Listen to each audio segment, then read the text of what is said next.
Excellent. I think we are live now. I can see people are joining, which is brilliant. Hello, everyone. Greetings from hot and sunny UK. Thank you so much for joining our webinar today. My name is Dagina Weatherall, and I'm the Director of Recruitment at InUni Global University Systems UK Division, overseeing international student recruitment for a number of our UK partner universities. And today, I am extremely excited to talk about one of our premium partner university, Canterbury Christchurch University, in one of my favorite cities, beautiful Kent, Canterbury. And I'm joined by colleagues from the university. We have Simon, Head of Accommodation at Canterbury Christchurch University. We have Stephen, Head of Recruitment at Canterbury Christchurch University. Thank you so much for joining. And we have Aisha, Chandni, and Anas from InUni team supporting with the webinar here. Just a few housekeeping rules before we start. So you're all on mute. If you do have any questions, please feel free to address them within Q&A section. It would be better if you address them there rather than chat section, and we'll take them from there later. Other than that, sit back and enjoy, and I hope you find this webinar extremely useful. Simon will be covering accommodation section first, and you're welcome to start sharing your questions on accommodation to begin with, and then we will move on to the pre-arrival section covered by Stephen. So any questions in regards with costs, deposits, etc. can be addressed at a later stage and will be answered at the end. All right, I think we're all fine here. So the stage is yours, Simon. Over to you. Thank you. Okay.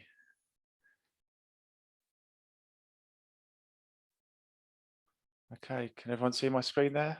University accommodation. Perfect. Yeah, brilliant. Thank you. Thank you everyone for joining us today. I just want to talk to you today about university accommodation at Canterbury Christchurch University and why it's the best choice for you in coming to the university. So for those of you who have already some experience or knowledge about Canterbury, you'll know it's an amazing city. It's a beautiful city. It's one of the most visited cities in the UK.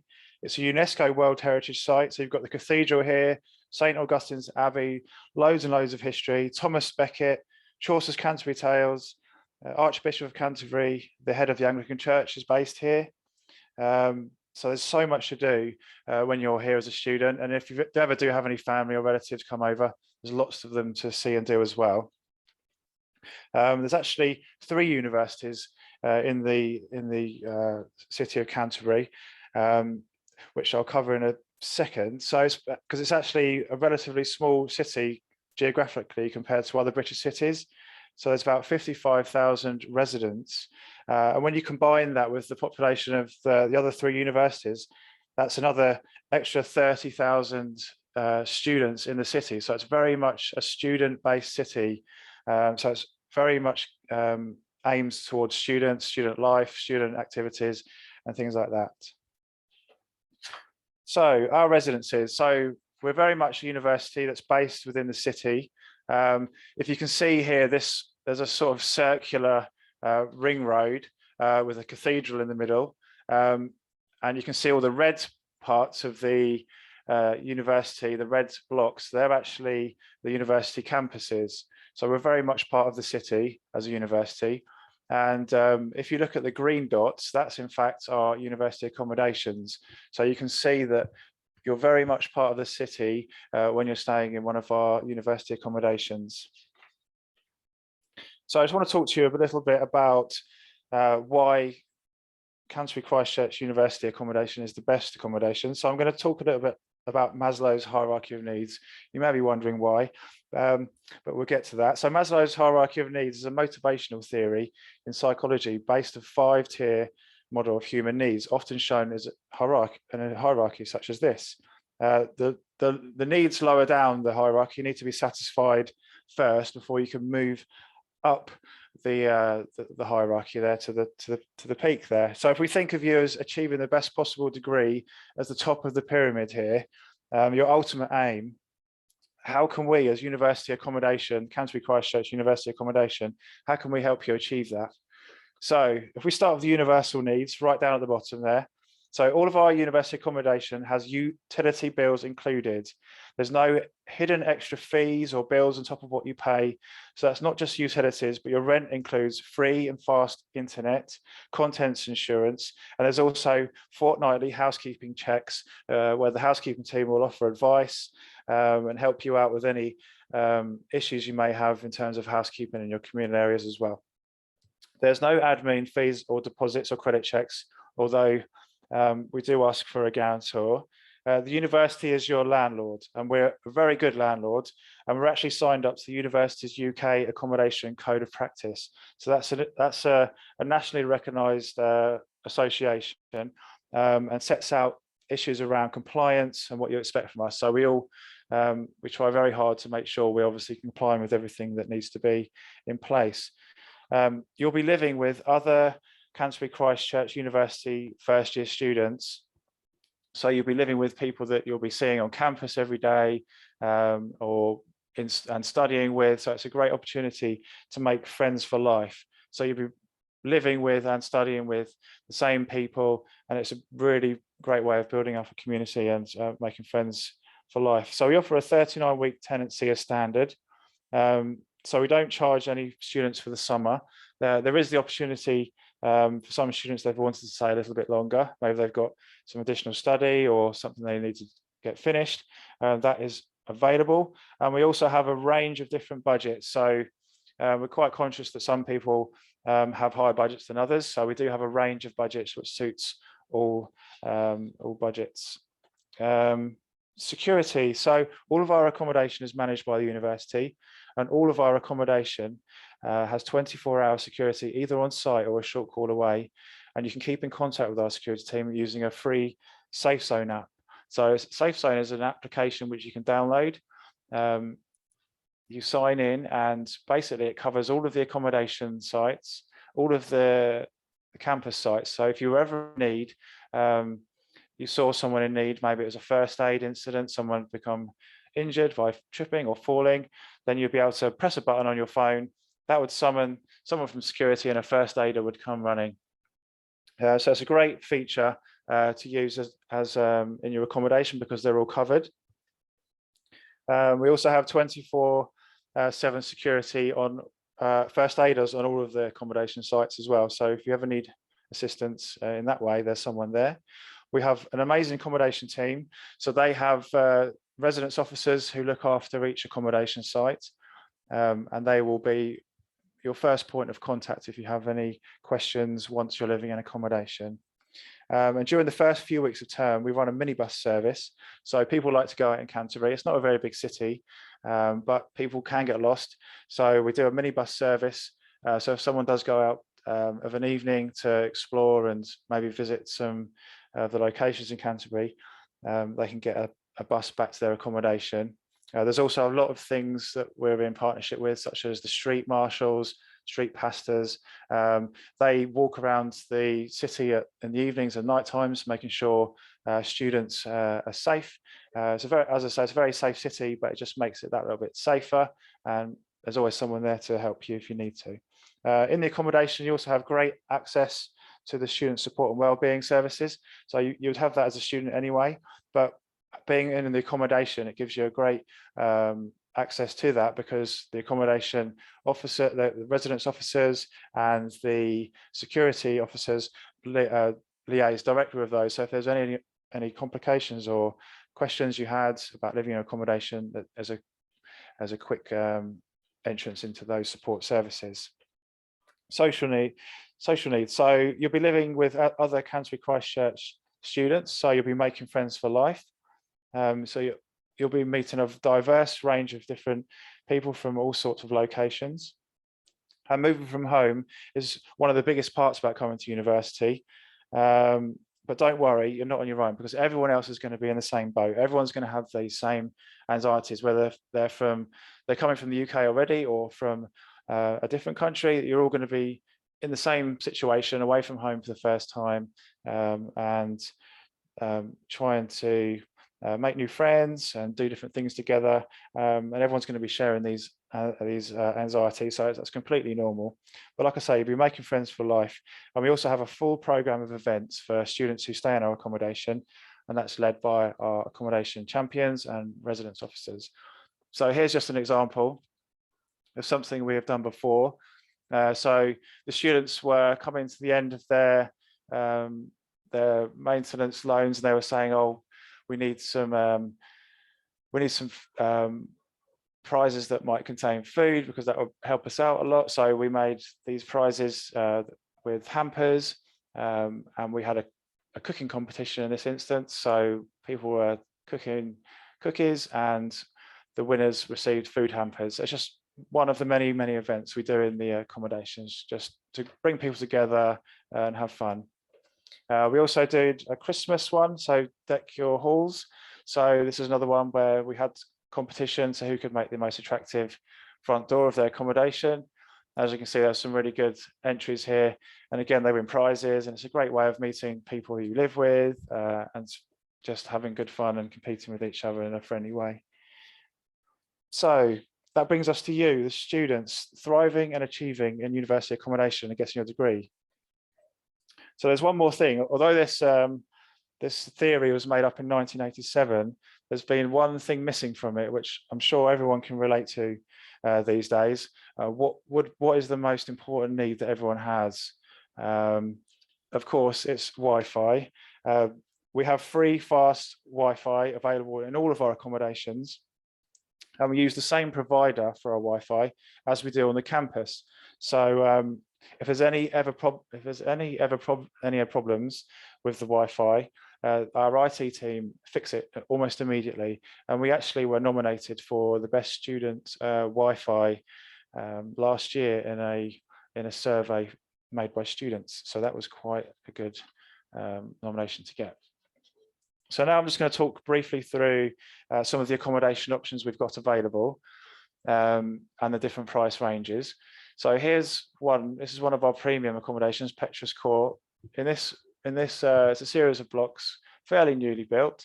We've got 418 ensuite bedrooms, 4-foot beds, they're small doubles, 24-hour security and secure access, and on-site laundry. That's from £167 a week. The great thing about this location is it's right next to our library, Augustine House. So if you ever want to study late in the evening, it's not far to get back to your accommodation. You can just pop back, and quite often the library is 24 hours during exam seasons, so it's a great place to live if you want to be to and fro from the library. There's lots of shops locally for groceries, etc. So 10-minute walks to Aldi, 5 minutes to Tesco Metro. And if you remember back to that picture I showed you of the campus and the accommodations surrounding it, you're never far from the high street. So you're only 5 minutes from the high street on this accommodation. So St George's Centre, this is another one of our premium accommodations. We have 200 ensuite bedrooms here. Again, they're 4-foot small double beds, 24-hour security and access, on-site laundry from 167. If you look down the end of this picture, you can see lots of lights. That's actually the high street of Canterbury. So you're very much part of the city in this accommodation, as you are with the others, but this one is almost on the high street. So you're very much part of the city.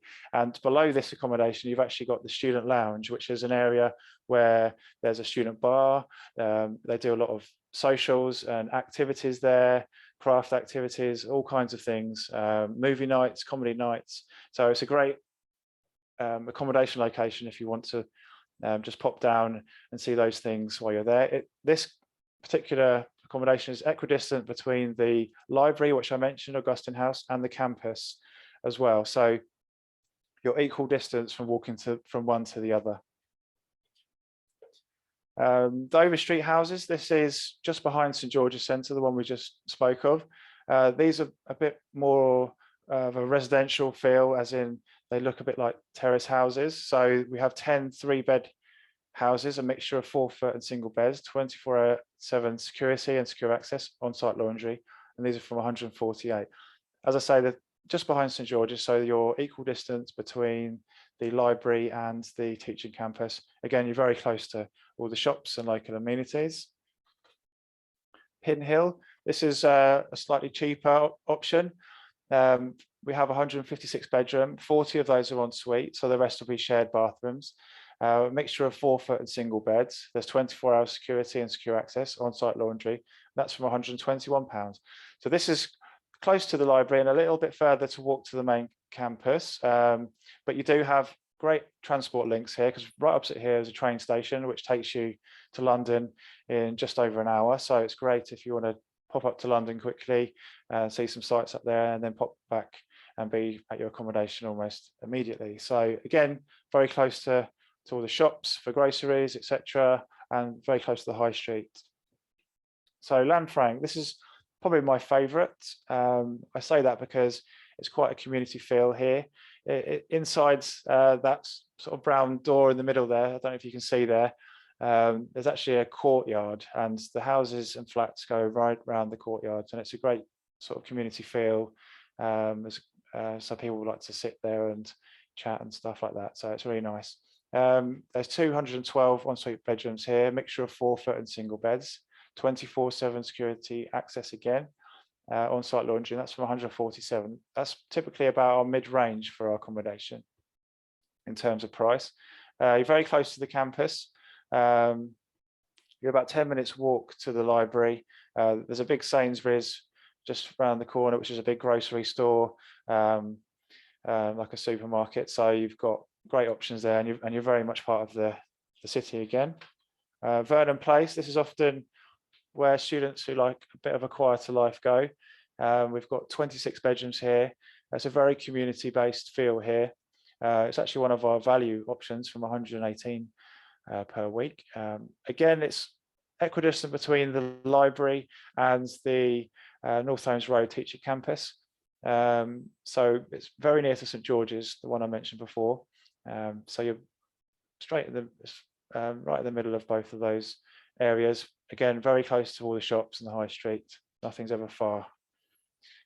University houses. So these again are residential houses. So the university doesn't own all of these houses that you can see in the picture, but we own a number of them. So this is where we students go if they want a quieter accommodation.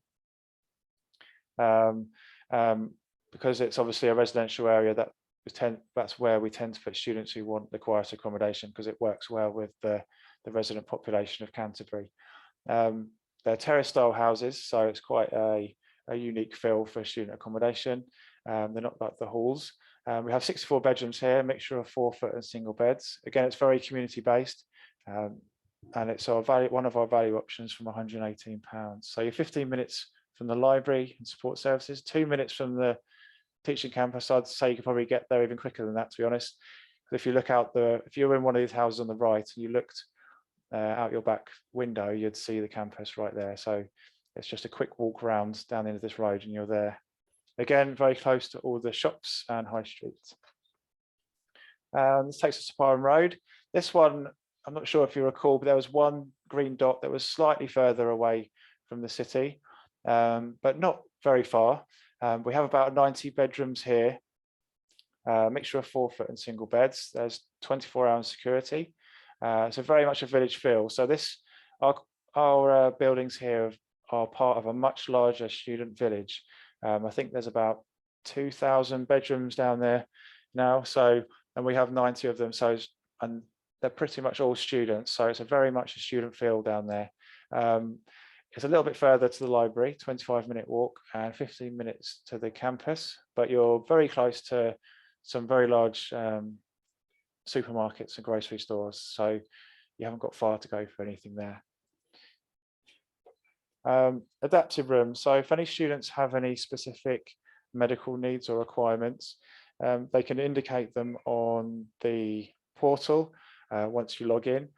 And we have adaptive rooms in St George's, Petrus Court and City Hall. So if there was any requirements you had, please tell us on your application, and then we can start conversations with you about what sort of things you might need in your accommodation.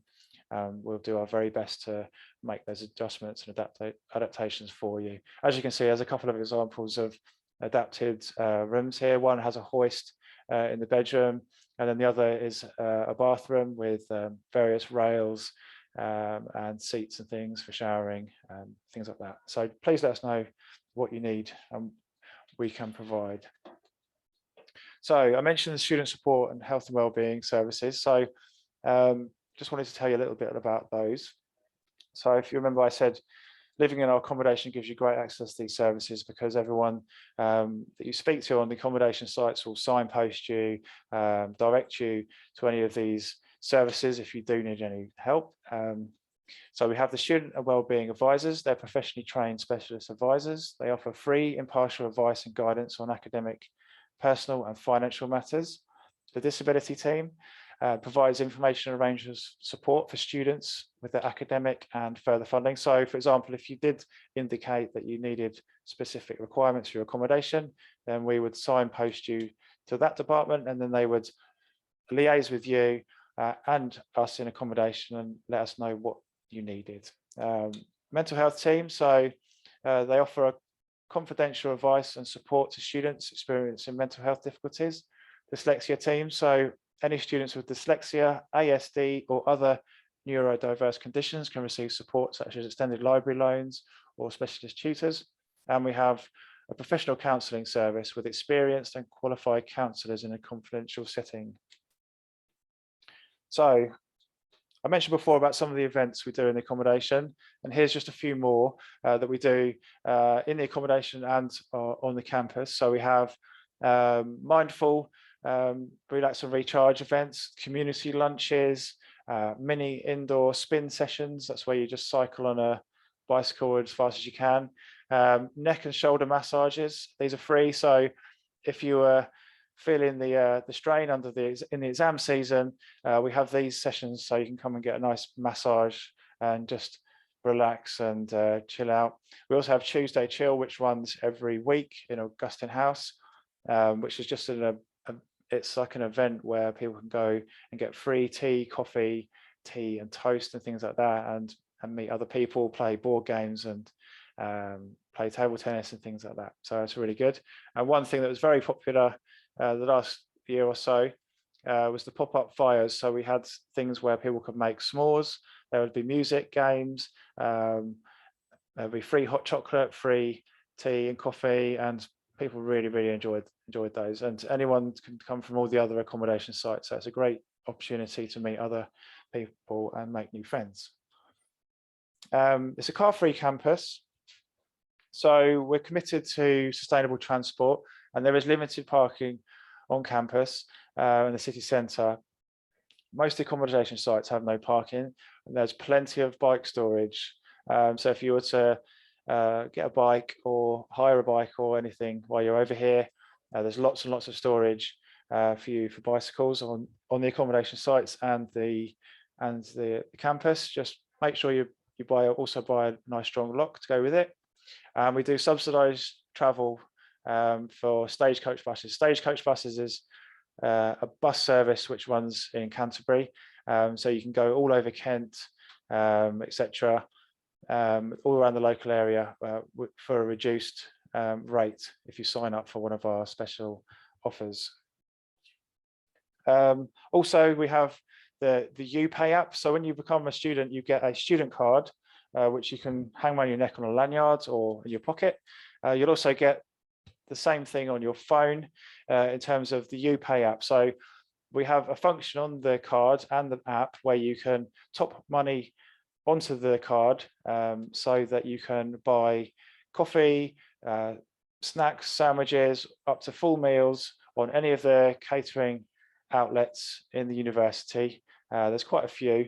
And for students who do pay their fees in full, we give a free bonus onto their UPay accounts, onto their cards, so they can spend it in the accommodation, in the catering outlets. The only thing that you can't buy with the money on there is alcohol. So it just ensures that if a family member or a friend wanted to put some money on your card or phone, they could, and they'll be rest assured that you're spending it on something like coffee and food when you needed it, rather than alcohol. So that's just a way of ensuring that people have got something when they need it. So just a few of our outlets here. So we've got the food court, which has hot fresh meals for breakfast and lunch. The Touchdown Cafe, which is a barista style outlet where you can get coffees made by a barista, and there's pastries and cakes and things like that.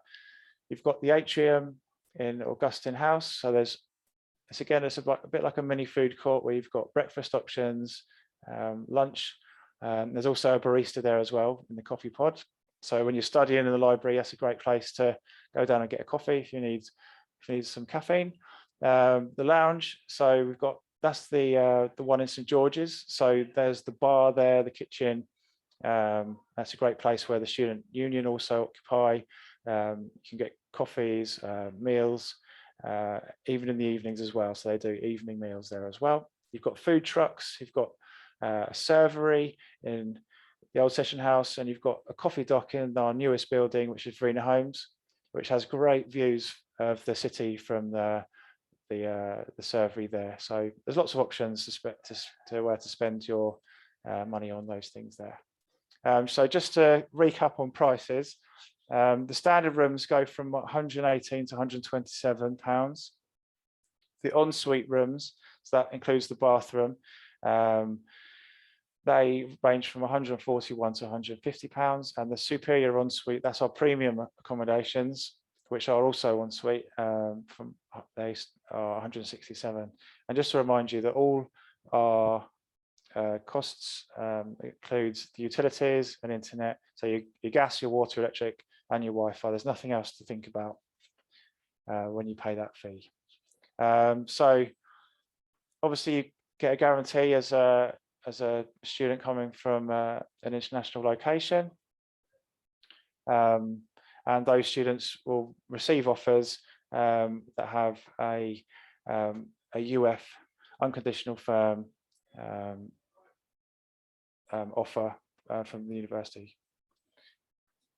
You can apply online via our accommodation portal as long as you've got an unconditional firm or conditional firm offer to study at Canterbury Christchurch University. The portal is open now.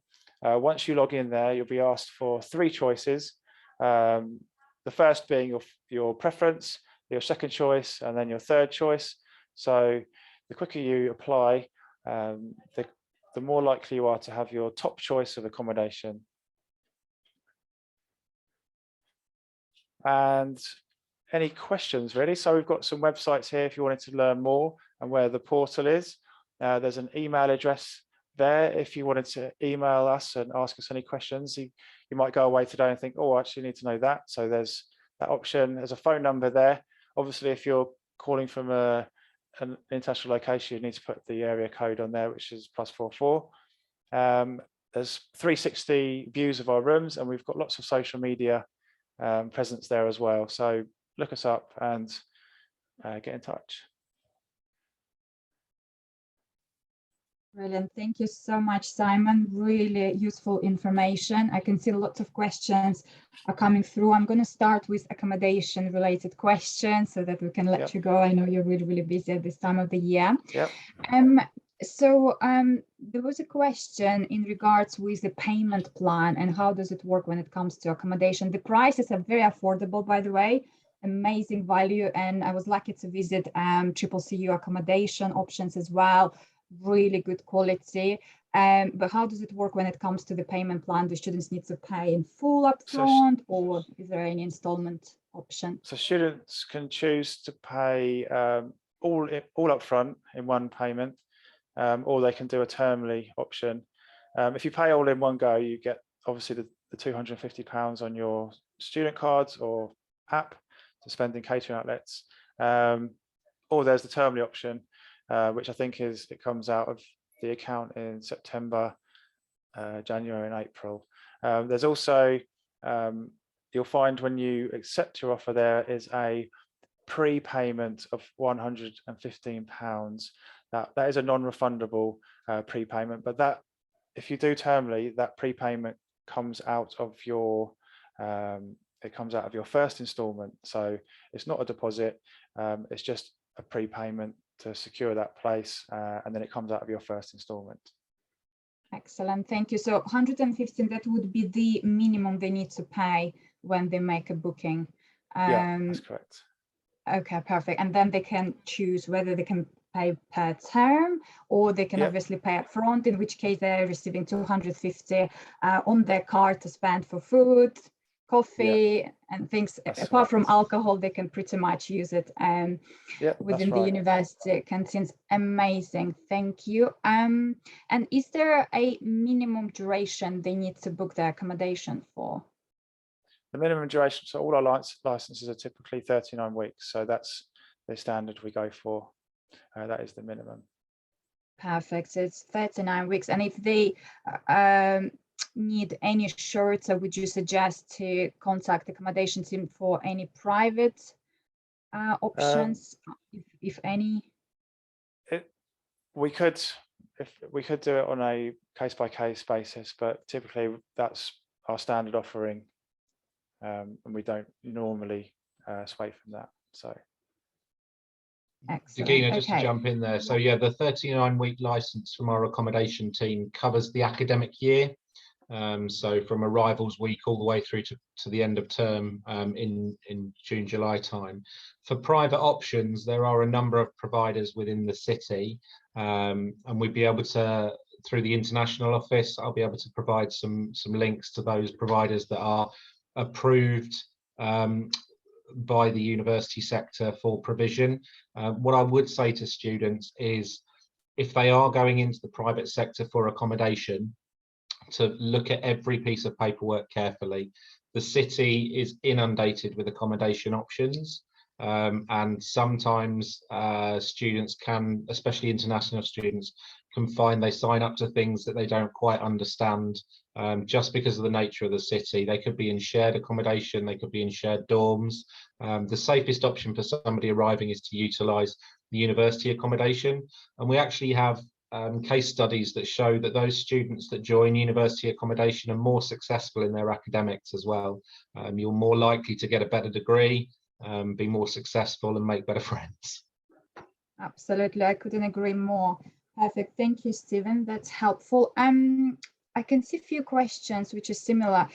Can students use accommodation for couples? So if they come with a dependent, or if they both come to study at CCU, is there any accommodation option for couples, or is it typically we don't encourage couples to stay in the same accommodation, because it's normally the accommodation set up for have one bed,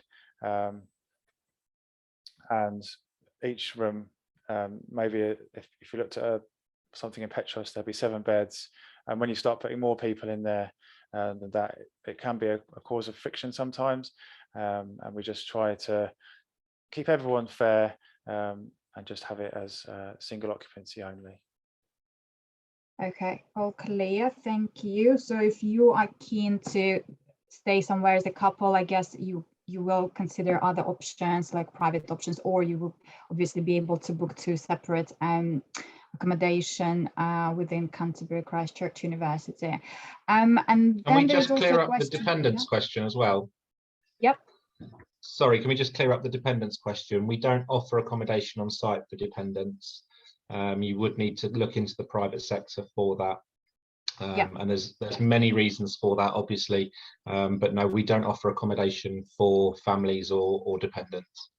Yeah, so unless you're both coming as students in Canterbury, obviously you wouldn't be able to use the accommodation, but if you're both coming as students, you can both use separate accommodation within Canterbury or book a private one. Perfect, thank you.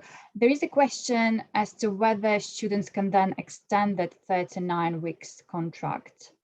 Yep.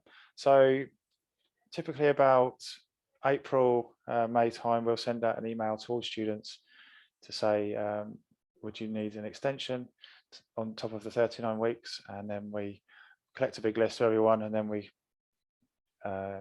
talk to every student and find out what they need. And then we can generally help them out with any extensions they might need. Typically up to August time, because then we have a new cohort coming in September. Perfect. Thank you. That's helpful. And if you could just remind, please, everyone, what's the latest they can book accommodation? What's the deadline for them to book it? Because everyone is at the stage of, getting the unconditional sorted, cast letter sorted, applying for visa. Yeah. So there isn't really any deadline, so to speak. Obviously, before your course would start would be the most preferable option, but I know some people have difficulties with certain things, so there's no specific deadline. Okay, but we would, I guess, encourage students to book it as soon as possible, given that now is the busiest time of the year and accommodation gets booked up very quickly. So there is no disappointment. You might not get your top choice the longer you leave it. Yeah, absolutely. Okay, perfect. Is there anything else, Simon, Stephen, you would like to add in terms of accommodation, or we can move on to Stephen's part otherwise? Nothing from me. I'd just like to give my thanks to Simon and his accommodation team, and to everybody watching. Strongly recommend getting on as quickly as possible once you've got your unconditional firm and booking your accommodation. Start having those thoughts, because we're 8 weeks from the start of term. So yeah, get your accommodation sorted now, especially if you're going through your CAS issues and visa applications, etc. It demonstrates your credibility as a student. Absolutely, couldn't agree more.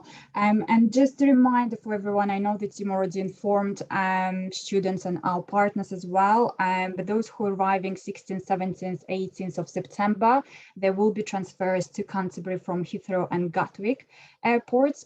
So you're all encouraged to arrive that weekend, if you obviously receive the visa by then, so that you can start, getting to your accommodation as soon as possible. So do book it as soon as you can, provided you've received your unconditional offer letter from Canterbury Christchurch University and accepted. Perfect. Thank you very much, Simon. I think we can let you go and we will move on to the next part. Thank you. Really helpful information. Thanks, Simon. See you later. Thank you very much. Okay. So we are now moving on to Stephen's part. So all the pre-arrival things that you need to know, the cars, the deposit. So again, feel free to pop your questions within the Q&A section, please, not the chat section. Thank you. Thanks, Dagina. Hi, everybody. Thank you for having me. I'm not going to give you a massive presentation now. What I've done is I've shared a number of documents and presentations with Chandni and Dagina and the team. And I've asked that they make those available to you outside of this conversation now. I'm just going to run through very quickly some of the pre-arrival stuff, but I'm going to recommend to you as applicants that the most important things are checking your emails, logging onto My Record and making sure you've got no big red boxes that need completion, and just making sure that you're in contact with your representative to keep things up to date. So if I can have my next slide, please. I'm just going to run through quickly what's going on. So September 2022 is going to be massive here in Canterbury. We as a university are completely coming out of COVID restrictions. We're going back to full face-to-face teaching. We've got a full welcome week planned for September 2022, and it's going to be great. So we've got a full week of activities. These are all listed on the Welcome Hub. We've got information sessions, we've got settling sessions, there's meetings with your academics, there's meetings with compliance to help support you with your visa and your BRPs and your finance, etc., etc. There's freebies and social activities. There's a massive Freshers' Fair with hundreds of activity clubs and sports societies, etc., to join. We're running city tours, we're running campus tours. There's the celebration of the university's Diamond Jubilee, so there's a massive parade, and at the end of it all, there's a 50,000 people food fair within the city in the second week of Welcome Fair, where over 200 food stalls, etc., descend on the city, directly opposite our library, and we all go and we have a great time in the sunshine with free music and activities and entertainment. So the key thing to get across to you guys is, unlike previous years where COVID concessions existed and you could arrive late, I'm really not recommending it this year. It's get here for the 16th, 17th, 18th of September and move heaven and earth to make sure you're getting your CAS, you're getting your visas, you're getting your flights booked, and you're getting your accommodation. Because trust me, you don't want to miss out on this coming September. Next slide, please. So things you've got to do, must do's, okay? Visit the University Welcome Hub. The link's at the bottom there, and I'm going to make sure that this is shared for you. That Welcome Hub has absolutely everything you need to know. It's got your step-to-step guide. It's got your must-do tasks. Just make sure you complete that. Make sure you tick off every single one. Next slide, please. Log into your My Records section, especially if you're going through the CAS process at the moment. Make sure you click in on that application button, that you've paid your deposit through this My Records section, so it's allocated correctly to your account. Next slide, please. You want to be going in and making sure that you've got no big red buttons in that My Record. Anything that needs action has got a big red button. So if you're looking at pre-CAS interview, etc., you're going to be looking for that big red button that says book an interview. So we're arranging weekly interview slots at the moment. The admissions team are back to back 5 days a week, every hour doing interviews. So as more slots become available, they're being pumped out. And you will get a confirmation of an interview access as soon as you've paid your deposit and it's been allocated. The best way to make sure it happens quickly is to go into My Record, make sure your deposit is paid through the My Record tab on your Pay Your Deposit tab, because then it's allocated directly to your account. If you're paying by bank transfer, make sure you're using your Canterbury Christchurch ID. That starts 1000. It's 9 numbers. Don't use your InUni reference, which is your CC reference. You want to be using that 1000 number from Canterbury Christchurch. But keep checking into My Record. Make sure there's nothing outstanding. Keep checking in your emails. So when it comes through, you go on, you click the book an interview. From there, you'll get selected date and selected time available, and you'll be sent an email invitation for your Microsoft Teams interview. Next slide, please. After your interview, so you're going to attend your interview, you'll be notified of your outcome via email, and you'll be invited to follow the next steps required to request your CAS. So they're going to ask you to confirm all the details of your CAS. The UKVI compliance team will then review the request, and if there's any further information required, they'll contact you directly through the application system and via email. CASs are sent entirely by email. The email will contain your CAS number for your visa, etc. So don't make a visa application until you've got that number. I know I'm running through this pretty quickly. In the accompanying documentation that I'm providing today, there is a full rundown of every step you need to do for your CAS request, for your deposits, etc., etc. So please, when you get access to those after this webinar, have a really good read. Even if you think you've done everything, just have a double check and make sure that you've done it. If the worst case should happen and you get a visa refusal after application, we need to let you know. We need you to let us know, and we need to get a scanned copy of that. This is just in case. I'm adamant and happy that that's not going to happen for anybody. We need to make sure that everything's done up to the point so that your visa moves through smoothly. Next email, please. Next slide, please.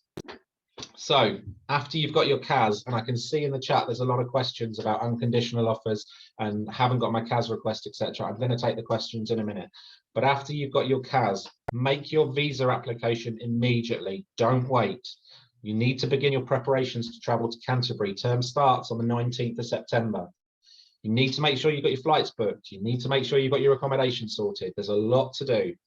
I'm shortly going to be sharing a form that's going to go out across all applicants, and I'm going to be asking you to fill it in. It'll go to you directly, and it's just to let me know, me personally, when you're going to arrive in the country, and that's so that I can get you all sorted for one of our free transfers. We are going to be running buses with the University of Kent, picking up at Heathrow to Canterbury across arrivals weekend. So that's Friday the 16th, 17th and 18th of September, and those buses will be running 3 times a day, morning, afternoon and early evening, to get you from Heathrow to Canterbury. I'm also going to be putting on minibuses from Gatwick. It's unlikely that many of our applicants are going to be coming into Gatwick, so they're going to be smaller numbers, and I'll be doing that directly. But that's why it's going to be really important that you let us know when you're arriving. and check your emails regularly. I can't stress this enough. We send out emails with information very regularly, so just make sure you're up to date with any information. And the strongest things I can suggest that you can just go on and do straight away is join our social media channels. So our Facebook, CCCU Students 22-23, join that group. You'll be approved entry with your student ID number, and have a look at our Instagram as well, because there's lots of information being shared on there. I'm now going to pass over to the next slide and get straight into questions, because I don't want to waste too much time just talking at you. So in addition to this short presentation, you're going to get information on your financial documents and what you need to do, your CAS guide for applicants, 2022 International Student Guide link is there, and make sure you're going on and doing your checklist and new web pages from 1st of August. From the 1st of August, I'll be publishing a new web page that lists everything in a checklist that you need to do before you leave country. What kind of clothes you're going to need, what kind of shoes, where we're based, what the taxi numbers are, what might happen when you're at the airport, what security checks are going to look like. So read that before you depart as well, and I'll make sure that's shared through your representatives and also available on our Welcome Hub. But basically, we're going to go into questions, and I can't wait to see you all in September. So Dagina, back over to you. I'm sorry that was such a fly through. I'm just conscious of time. That was perfect. Thank you, Stephen. Very energetic and very, very helpful information for students. I'm sure I can see lots of questions are coming through. So one of the questions I can see in regards with deposits, again, really, really important. You do pay your deposit, as Stephen mentioned, using your CCCU, so Canterbury Christchurch University student ID, which is specified within your unconditional offer letter. So not the student ID which you received when you initially register, received the conditional offer letter. It should be unconditional, and the number begins with 1, 9 digits, and it's all there. The deposit amount is £5,000, and that will cover obviously your CAS issues, but you also need to ensure you have outstanding funds on your bank account for the first year, plus your living cost available for 28 consecutive days. At least your bank statement needs to be valid, which is only valid for 1 month, as you know. So if it's expired or is close to expire, do definitely get it refreshed and submit a fresh bank statement. Okay, so there are questions in regards with a pre-CAS interview. So for those of you, if you don't have this option for any reason within your portal, do reach out to your advisor or your agency, and we will try to sort it for you and ensure you obviously book your pre-CAS interview as soon as possible. But prior to doing that, you would need to ensure you've paid your deposit first and your payment reached university. So again, you need to pay your £5,000 deposit. You'll need to provide your payment remittance to your advisor or educational agency. So we ensure that university receives it, allocates it correctly, and you need to provide the CCCU ID within your unconditional offer letter, and only then you should be able to book your pre-CAS interview. Stephen, did you want to add anything to that? Yeah, I'm just going to jump in again. So as I was saying to everybody, it's really important to log in and check your My Record. If you go into your My Record, there is a big button that says Student Route Visa Deposit Action Required. It's a huge red button. There is a screenshot of it in some of the documents that are going to be shared with you after this webinar. If you click on that button, it will say take action next to what you need to do. It tells you the amount. It automatically loads your program, your year of entry, your faculty, your student ID. You don't need to do anything else. You don't need to worry about student ID numbers. You don't even need to worry about letting us know you've paid it, because it goes automatically onto your student account. It's only when you're not using the My Record that the issues start to arise. So the best thing you can do is log in and either pay by card or by transfer, or make the university aware that you've made a payment already, and give us the reference then that you've made your fees. Or if you're being sponsored, do it by sponsors. Obviously, there are regions in the world where we're not currently accepting card transfers, so if you can do bank transfer, that is preferred. Perfect. Okay, that's really useful. Thank you, Stephen. So there are questions in regards with CAS and the bank statements, whether students can use bank statements of their parents, whether they can combine that with their own bank statements. I guess it's more of a compliance. Yeah, it's more of a compliance question, but I guess as long as they have sufficient funds. Yeah. Prepped and ready. So if you're being financially sponsored by your parents or legal guardians, you need to provide the same details, and you need a letter from your parents or guardians which is signed and dated, stating that they're covering all or a percentage of your expenses while studying in the UK. You'll also need your birth certificate. Your parent or guardian will also need to provide evidence of where or how the funds are obtained. So you can't just open a bank account, put a load of money in it, and then send us a statement, because the UKVI will want to know where they've originated from. So they don't like lump sums. That's exactly the same if you're being sponsored by your parent. I've shared a document which you'll be given shortly called the Financial Documents for Your Visa Explained. That's got a section on it on funding your own studies. It's got a section on paying via a parent or legal guardian, paying by an official sponsor, or paying by a loan. So if you're taking out a bank loan, it talks about how to do that as well. It also talks about the documents you're going to need, so what the UKVI want to see, what's acceptable as proof of funding, and there's a further document I've shared which you'll see today, which is updated guidance for financial documents. Within that, it's a much longer conversation, but you'll see everything about the 28-day requirement. So what your bank statements need to look like. We've got to determine that the money's been in there for 28-day periods, for example. You'll see a link to the day calculator, so you can see how we do the calculations. You'll see the exchange rate for company that we have to use called InUni, and you'll be able to see to make sure that your finances are equivalent when they're in UK pounds. Everything you need to know is in these documents. They are really important. So make yourself a tea, make yourself a coffee, grab a glass of cold water, sit down and have a really good read, because I promise you 10 or 15 minutes reading will really help when you're going through all of this application process. Can I just add something there as well, Dagina? Yep. Just quickly, I can see is a message about precast interviews. Please be aware that before last week, or before this week, should I say, we were doing precast interviews before deposit. As of this week, we are requesting for you to actually pay your deposit, and then the precast interview will be done for you. It's just to save time, make sure that we have all your finances in place, and then we can do the precast interview. So just be aware that the process has changed. I saw a message in the group. You do have to pay your deposit before precast interview as of this week. Absolutely perfect. Thank you. Thank you, Aisha. No, that's fine. There was a question I can see. If student for some reason doesn't have access to their portal because they don't have access to their email any longer, is there a way for them to change their email ID? Yeah, just email me directly at international@canterbury.ac.uk for the attention of Stephen. And all I'll need is the email that was used and their student number, and I'll be able to work with them directly. Perfect, thank you. That's really helpful. There was a question, I guess it's not exactly related to the pre-arrival, but are there any part-time jobs opportunities on campus at Canterbury?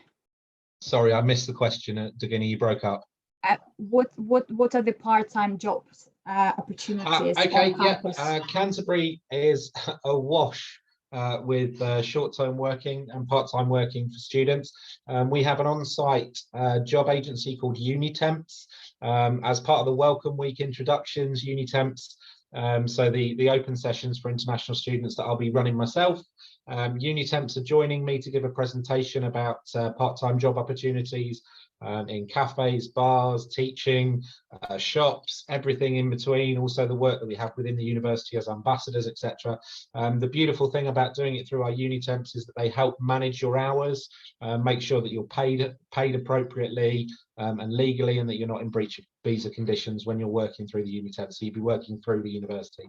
But yes, there are many job opportunities in Canterbury for students. Brilliant, thank you.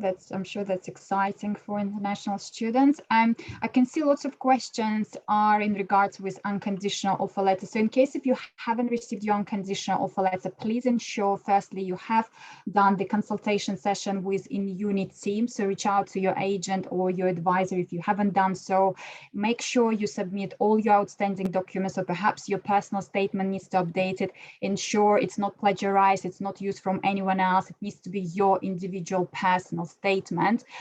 You need to submit all your transcripts, certificates, references, for you to meet all the criteria, and only then your case can be referred for unconditional offer letter. So again, double check with your agent or advisor on all the steps to ensure you've completed them at the soonest. If you have received your unconditional offer letter but haven't actually proceeded with your deposit, as Aisha mentioned, it's really important you do so prior you being able to book your precast interview with the university. So that needs to be done at the soonest. If you have received your unconditional offer letter, I would literally just go now and make the payment to ensure that you don't miss out on any on the interview slots as well. You also need to allow time for admissions to obviously issue your CAS once you've provided all the documents, and then to receive your visa as well. As you can imagine, it's the busiest time of the year for everyone, and for UKBI especially, so you need to allow more than 4 weeks, I'd say, to receive your visa. But on the bright side, we do have students already who have successfully received their visas, and they would be able to travel to the UK 1 month, I guess that's the earliest prior to the start date. But like Stephen mentioned, there is an arrangement on 16th, 17th and 18th of September if you would like to benefit from a transfer from the airport to Canterbury, which I'm sure would be really helpful for you. There was a question in regards with refunds, Stephen. Is there any refund given to students in case if they receive a visa refusal? We do a full refund in case of visa refusal on the condition that the visa refusal isn't based on fraudulent documents. So as long as the visa refusal is on credibility, not on fraudulent documents, yes, there's a deposit repayment. Perfect, thank you. And is it the same if students for any reason failed precast interview? Full refund for students failing precast interview, again, as long as the failure isn't based on fraudulent documentation. Perfect. And there is no admin fee charged for them? No admin fee charged. Perfect. And what would you say the turnaround time, just so that students know? For refunds? Yeah. So there's as soon as you get your rejection, you'll be sent a link to an online application form to request your refund, so that we get all the documentation that goes directly to our finance team, and refunds are paid within 30 working days of receipt of all documentation for payment. We've just improved that process to make sure it's cleaner and simpler for students, and that it's all time stamped when everything's submitted, so that we can audit it and make sure that students aren't waiting too long. And thanks to the InUni team, we've managed to get that live this week or last week. Brilliant. Can I just add as well, Stephen, just on that point, sorry, quickly, and just for anyone that does need a refund, just please be aware, if you did not use the correct student ID number to pay a deposit, it's going to take a longer process to get that refund. So please be aware, we have to make sure we use that 1000 number when we're doing any documents or any conversations with Canterbury Christchurch University. That student number needs to be used. Thank you. Absolutely. Thank you, Aisha. That's really, really important. We can't stress this enough. And you only need to pay once you are invited to do so. So you need to receive your unconditional offer letter from Canterbury Christchurch University first, and then you can proceed. Okay. And what's the turnaround time, Stephen? I know everyone is super busy right now, and especially admissions, I would imagine. But once the documents have been provided for CAS, how soon can students expect CAS roughly? I'm hoping at the moment we're looking 48 hours. I'm not going to lie, this week it has exploded, and we're a number of staff down because we've had some COVID in the university, unfortunately. So we've got a few staff that are off ill. I'm hoping we're going to get back to about 48 hours. As of the next couple of weeks, when we enter what's called clearing here in the UK, it's basically all hands to the pump. So we'll all be working on this system constantly, and we want to be getting closer to 24 hours from all documents submitted and CAS issued. But we're primed, we're ready to go, and we're going as quickly as possible. We're a little bit slower on offers at the moment because we are down some, we're treading a fine line between checking applications as they come in and interviewing students that need their deposits paid, etc. So at the moment it's very busy, but we're going as quickly as we can. Nobody will be forgotten. We will get to everybody, I promise. Perfect. That's really good to know. Thank you, Stephen. There were some questions in regards with the payment options with the campaign installment. You do need to ideally use a bank transfer. So we do encourage you to pay in one payment, £5,000 as a minimum cash deposit. There was a question whether the cash can be issued without deposit. Absolutely not. You need to make this payment as a bank transfer to the university, then attend the precast interview. Once you've cleared precast interview, you would need to provide the documents for CAS, and then, as Stephen mentioned, the university will do their best to issue your CAS as soon as they can, so that you can apply for your visa and arrive at the university on time. Again, I can't stress enough, if you have received unconditional offer letter and haven't paid deposit, you need to do so as soon as possible. And if you haven't received your unconditional offer letter, but pass your consultation, just ensure you've provided all the missing documents. So double check with your advisor and your agency on that, and we will be also following up on your unconditional once you've provided all those documents and cleared consultation as well. And I think we've covered most of questions, unless Stephen, you want to add anything else? No, just to reiterate what you said there, Dagina, that with regard to turnaround times, if you've paid your deposit and you're waiting for an interview invite, log into my record and see if you've got a big red box that says student visa deposit. If you have, your payment hasn't been allocated properly, so contact your advisor, although Aisha and I are working on them almost daily now, along with our finance team. If you've had your precast interview and you are waiting for your CAS, log into my record and see if you've got any big red boxes saying CAS request information, document request, etc. And if you have, make sure you're clicking on those red boxes and taking the actions that you need. Everything you need to do is in there. If you're logging into my record and you can't get in, it's not letting you in and it won't let you have an email address, or it's saying it's not valid or wrong password or anything like that, email international@canterbury.ac.uk or your representative within InUni. Don't wait 24 hours. Don't wait for somebody to fix it over a week. Get in contact with us straight away. It's a really busy time of year. The UKVI is really busy. They've not reopened premium service. So we need to get you your CASs out and your visa applications in as quickly as possible. If you are waiting for a suitable date for your pre-CAS interview, move a session, miss something, take a late one, whatever you can do, take the first opportunity for an interview that you can get, because we still have 500 to 600 interviews to conduct before the term starts. We are taking deposits up until, hang on, I've clicked on the wrong screen and lost it. So we are accepting deposits up until the 21st of August. And we are looking to have all CAS issued by the 26th of August. After that point, we're going to be doing it on a case-by-case basis. So we need to get them out and processed as quickly as possible. And that's because we know there are delays at the UKVI and we don't want you to be late. I am running the very first induction session that you will be attending on the Monday, the 19th of September, for all international students face-to-face. And I'm just hopeful that I'll see as many of you there as possible, because I'm going to order a lot of coffee, a lot of pastries, and we're going to have a really good time. So come and join me. Perfect. Thank you, Stephen. And the dates that Stephen mentioned, at the very, very latest, we definitely advise you not to leave it till, August time. If you receive your unconditional, you need to make a payment right now so that you can then book your precast interview, not miss out on that, and get your CAS sooner, because it takes time to issue your visa. So ideally, if you have received your unconditional, pay within this week, next week, the latest. And then once you've received your unconditional, as soon as you receive it, do arrange the payment by the, first week of August, I'd say the latest, just so that you don't miss out on the precast interview slot and your CAS as well for the September intake, because we definitely want you to make it for September. And we can't wait to welcome you all at Canterbury Christchurch University this September. Thank you so much once again, Stephen, Aisha, Anand, and thank you all for attending. You will receive a recording later on, and like I mentioned, do feel free to reach out to your advisor, to your educational agency on your specific case, or if you have any further questions, if you need to book consultation session or arrange your deposit payment, etc. We're happy to help. Thank you all and have a great day. We'll see you soon. Thanks all. Bye. Bye, everyone. Have a nice day. Bye-bye. Bye.